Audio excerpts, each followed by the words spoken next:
These films are the definition of so bad they're good. Welcome to WatchMojo.com, and today we're counting down our picks for the top 10 Razzie-winning movies we secretly love. Before we begin, we publish new videos every day, so be sure to subscribe for more great content. For this list, we've looked at movies that have won a Golden Raspberry Award, which is basically the opposite of an Oscar, as it signifies terrible filmmaking skills, whether it was for their bad acting, writing, or direction. We fully realize that these movies are likely fundamentally flawed on some level, but we somehow manage to look past all their bad points and have a good time watching them nonetheless. And we bet we aren't the only ones. You have to go get him. Okay. Number 10, Cocktail. I am the world's last barman poet. Still smoking hot from 1986's Top Gun, Tom Cruise starred in this box office hit about a young business student working as a bartender by night. While the movie may have brought in the dough, the same cannot be said for positive reviews. Critics were less than enthusiastic about this cocktail's taste, and that resulted in Razzie wins for Worst Screenplay and Worst Picture. Jesus, everything ends badly. Otherwise it wouldn't end. Currently sporting a brutal 5% rating on Rotten Tomatoes, critics claim that the film had a terrible storyline and selfish, unlikable characters. While it's not exactly Shakespeare, this movie is the perfect guilty pleasure pick for any fan of the 80s. It boasts a seriously catchy pop soundtrack and enough flashy 1988 style to spare.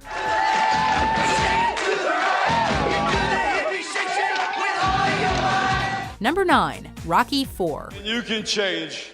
Вы можете измениться.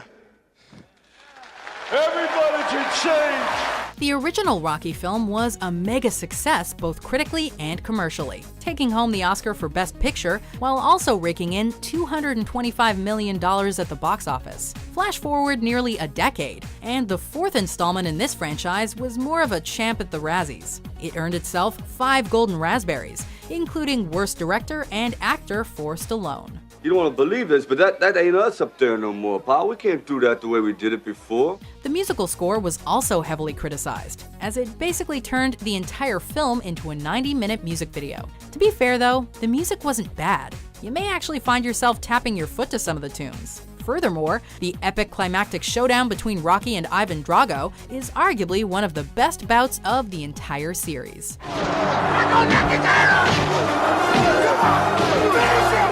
Number 8, Showgirls. Cross that! Come on, cross that!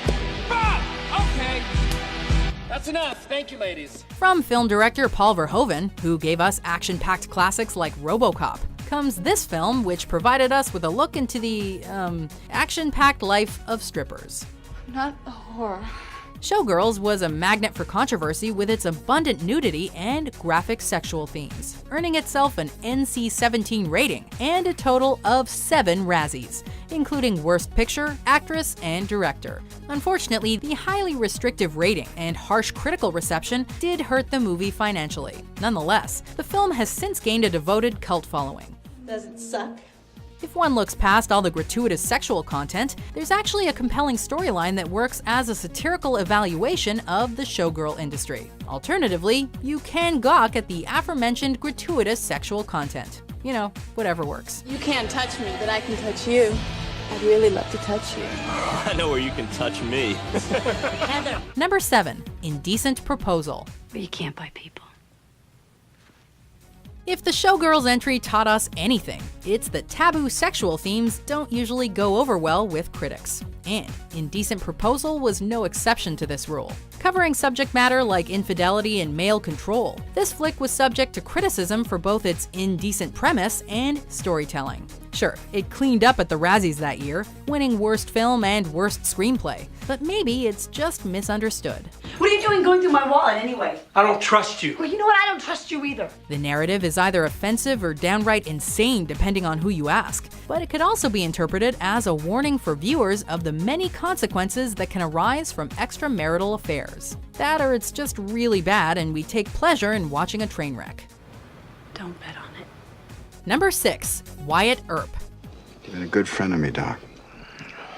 This Western earned itself a whopping 5 Razzie nominations, winning Worst Actor for Kevin Costner's take on the eponymous character, as well as for Worst Remake or Sequel. However, this intense backlash feels a little over the top. Released only 6 months after the film Tombstone, which also tells the tale of Wyatt Earp, the interpretation by Costner and company likely got such negative reception because Tombstone had already been there, done that better. All of you can kiss my rebel dick.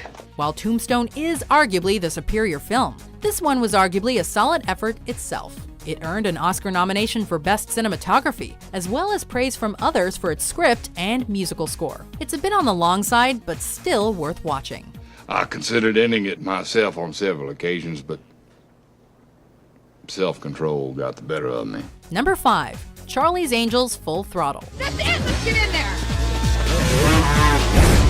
The first film was a hit, so the Angels jumped back into action for this sequel, hoping to replicate that success. Sorry, ladies, critics say you failed that mission. Just once I'd like to walk out of a bar. Slammed for its subpar plot and lack of direction, Full Throttle was seen as a pointless sequel that won 2 Razzies for Worst Remake or Sequel, and Worst Supporting Actress for Demi Moore. Even so, sometimes you just need to embrace a film for what it is. Style, more style, and the absolute bare minimum when it comes to substance. You know I always like it with the light on. Full Throttle was harmless, dumb fun with 3 great characters we couldn't get enough of. So grab some popcorn, turn your brain off, and enjoy the ride. Number 4. Big Daddy. But I want my own ass! I want my own ass! Adam Sandler's film repertoire is questionable to say the least, making him a regular presence at Golden Raspberry Award ceremonies. And he won Worst Actor for this comedy. Now, there's no denying that this funny man has released his fair share of stinkers over the years, but in retrospect, Big Daddy does not deserve to be counted among his more inferior works. One of those Happy Meals? You got a Happy Meal? Can we get a Happy Meal? Will somebody get you a Happy Meal? The humor, while admittedly crude, hits the mark way more than it misses. And the story about a clueless man-child forced to act responsibly and care for a little boy provides many emotional moments as well. Whether you're looking for a good laugh or a flick packed with surprising heartfelt depth, Big Daddy actually delivers. My God! There's a stick there. Somebody should move it. Number 3. Robin Hood, Prince of Thieves. It belonged to your father. Appropriate, don't you think, that I now use it to send you to meet him? Poor Kevin Costner just can't seem to escape the wrath of the Razzies. And so we welcome him back for his role in this particular interpretation of the classic English folktale. For this romantic adventure film, public opinion is split right down the middle in terms of quality. While it made $390 million at the worldwide box office and earned an Oscar nod for Best Original Song, it was also critically panned for having a jumbled narrative and turning a classic story of joy and hope into a mopey humdrum affair. Starve them out. Slaughter them. No. Take their livestock. I want Loxley's own people fighting to bring his head in. But honestly, we've seen much worse. Costner's Razzie-winning portrayal of Robin Hood wasn't actually awful, and we appreciate the film for trying something tonally different with the character. Well!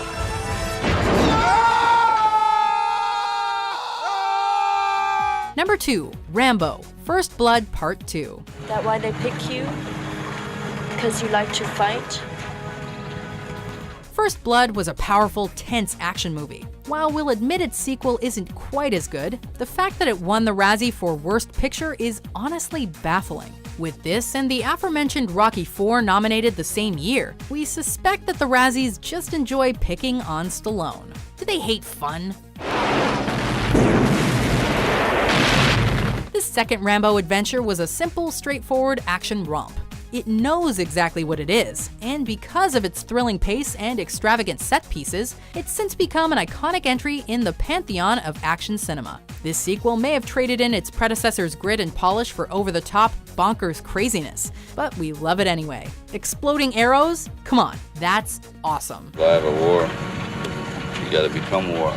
Number 1. The Blair Witch Project. I'm coming! My boots aren't laced! We respectfully disagree with the Razzies on this one, both in their decision to nominate this for Worst Picture and in their choice to name Heather Donahue as Worst Actress. Every aspect of this movie's design, from the performance to cinematography, works to build a claustrophobic feeling of dread that makes for a truly terrifying experience. When Heather's character records an apology just as all hope seems lost, it's a rare heartbreaking moment for a horror film. Probably because it's a good performance. I was very naive. The clever camera work leaves many of the scares up to the imagination, and was so effective, it's been credited with popularizing the found footage genre. Honestly, we can't recommend this Razzie winner enough. Hear that? Hear that? Where is he? Where are you? Do you agree with our picks? Check out these other great clips from Watch Mojo and subscribe for new videos every day.